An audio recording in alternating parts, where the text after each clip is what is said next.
Bom, pessoal, nós estamos falando de tabela periódica, a gente falou de carga nuclear efetiva, efeito do par inerte eu ia deixar para uma aula posterior, mas como teve um aluno que comentou, já quis gravar esse vídeo para já tirar as dúvidas, tá bom? Efeito do par inerte, na apostila de vocês encontram na página 183. Esse conceito é um conceito que pouco aparece em vestibulares, mas seria bom a gente ter uma ideia também do que ele significa, porque vai que a gente tromba com ele aí nesses vestibulares da vida, nesses Enem da vida, né? Então, vamos lá. Efeito do par inerte é um efeito pelo qual eu tenho um elemento químico e o NOx mais provável deste elemento, o NOx que eu encontro este elemento, é um NOx 2 unidades menor do que o esperado. Por exemplo, se eu tenho alguém da família 3A, família lá do boro, tenho alumínio, tenho outros elementos, o galho e outros elementos. Se eu pego o alumínio, por ele estar na família 3A, eu sei que a tendência dele é perder elétrons, perder 3 elétrons. A carga esperada do alumínio, 3 mais, o alumínio corresponde.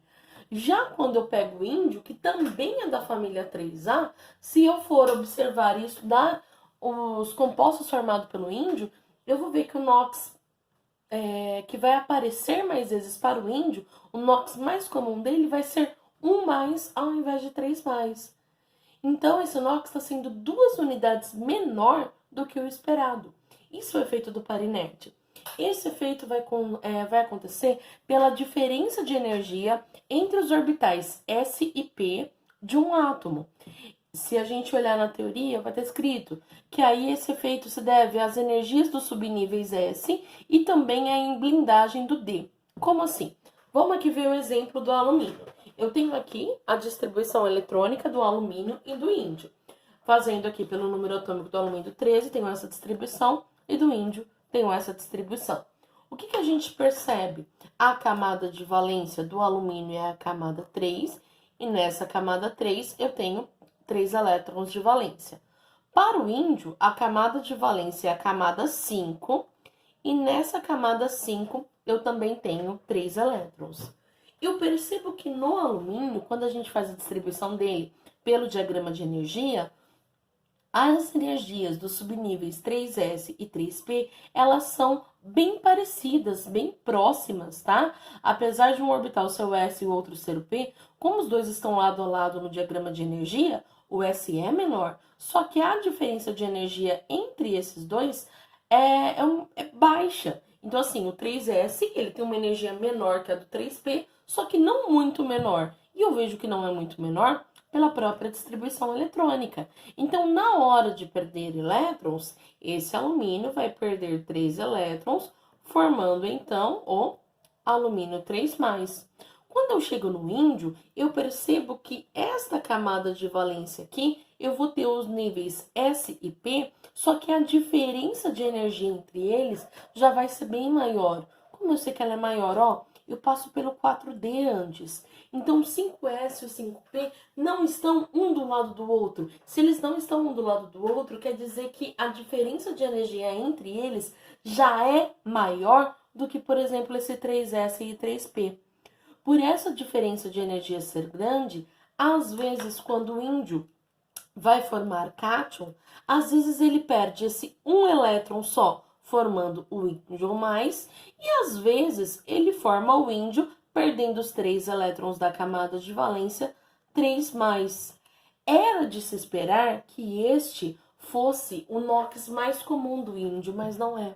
É esse aqui, é o índio 1+. Por quê? Porque como a diferença de energia entre esses orbitais é grande, quando esse índio vai formar compostos, na maioria das vezes ele não perde os 3 elétrons, ele perde apenas esse daqui, que é o mais energético, o do 5p. Então, era de se esperar que eu formasse o índio 3+, mas eu formo só o índio mais. Eu estou formando o índio com 2 unidades de NOx menor. NOx, quando o NOx mais comum é 2 unidades menor que o esperado, a gente chama isso de efeito do par inerte. E o efeito do par inerte vai acontecer, então, quando a diferença de energia entre os subníveis S e P é grande. E essa diferença de energia vai ser grande quando eu tiver a blindagem aqui do subnível D. Olha aqui um outro exemplo. O chumbo. Se a gente olhar na tabela periódica, o chumbo ele é da família 4A.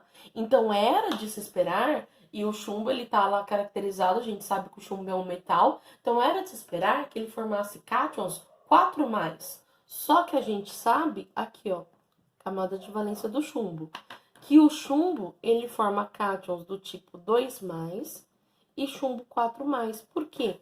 Porque como a diferença de energia entre o subnível S e P é grande, às vezes ele perde só esses 2 elétrons, formando o chumbo 2+, ou às vezes ele perde o S e o P, formando 4+.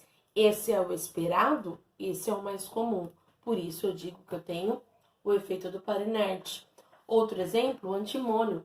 Antimônio é um semimetal.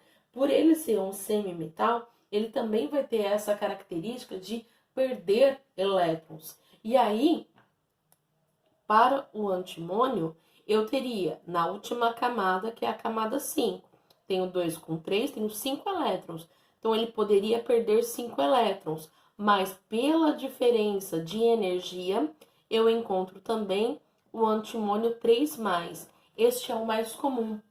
Quando o elemento tem um NOx mais comum, 2 unidades menor do que seria o esperado, e o esperado é eu perder os elétrons dessa última camada, eu tenho o que chamamos de efeito do par inerte. Tudo bem? Qualquer dúvida sobre isso, a gente se fala na próxima aula.